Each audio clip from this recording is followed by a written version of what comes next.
Bonjour et bienvenue sur DigiSchool. Je suis Floriane Charton, votre professeure de sciences économiques et sociales. Aujourd'hui, nous allons étudier les dépenses et les recettes de l'État.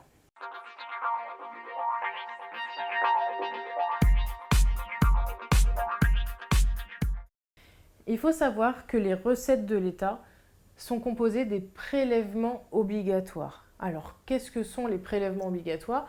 Les prélèvements obligatoires se composent des impôts, mais également des cotisations sociales. La différence principale, c'est que les impôts vont aller dans les caisses de l'État et des collectivités territoriales. Rappelez-vous, les mairies, les régions, les départements par exemple.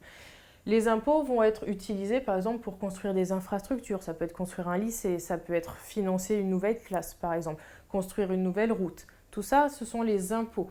L'impôt qu'on connaît le plus, c'est ce qu'on appelle l'impôt sur le revenu qu'on paye chaque année.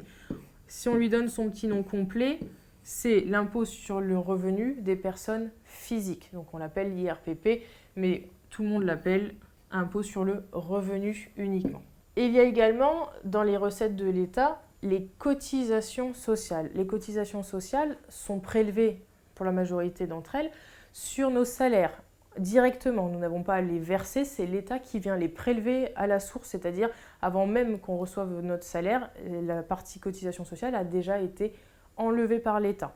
Et donc les cotisations sociales, en fait, sont versées, donc une fois encore, par les salariés notamment, pas uniquement, mais par les salariés, par les employeurs, et en fait, elles vont partir dans les caisses de la sécurité sociale. Si vous vous rappelez bien, dans les recettes publiques, on met à la fois les recettes de l'État, des collectivités territoriales et de la sécurité sociale. Donc les impôts vont être les recettes des deux premiers, c'est-à-dire de l'État et des collectivités territoriales, alors que les cotisations sociales vont dans les caisses de la sécurité sociale.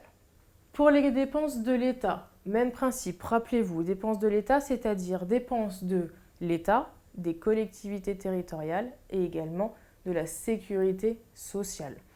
L'État dépense son budget, fait un budget chaque année et on distribue en fonction des besoins. Par exemple, en France, on sait que 15% de notre budget est consacré à l'éducation. Alors évidemment, éducation nationale, entre autres. Et on sait également que vu que la situation est un petit peu complexe en termes de dette, que l'État a une dette, elle consacre environ 25% de son budget à rembourser sa dette. Les dépenses des collectivités territoriales, ce sont principalement des dépenses de fonctionnement, c'est-à-dire, comme je vous l'expliquais, par exemple, construire un nouveau lycée ou un collège, ou acheter du matériel pour les fonctionnaires qui y travaillent. Fonctionnaires, je fais un petit arrêt, ce sont les personnes dont le patron, on va dire, est l'État, c'est-à-dire les salariés qui travaillent pour l'État. Donc, le salaire des salariés qui peuvent travailler, par exemple, pour une mairie, etc.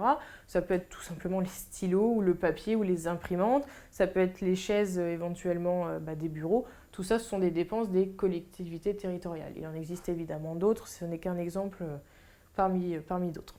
Et enfin, on a les dépenses de la sécurité sociale.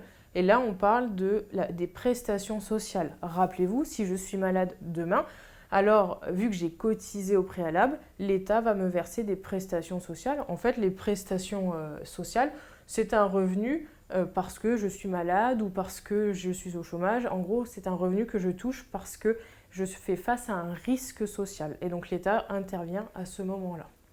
J'espère que cette vidéo vous aura été utile.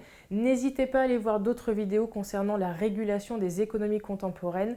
À bientôt sur DigiSchool.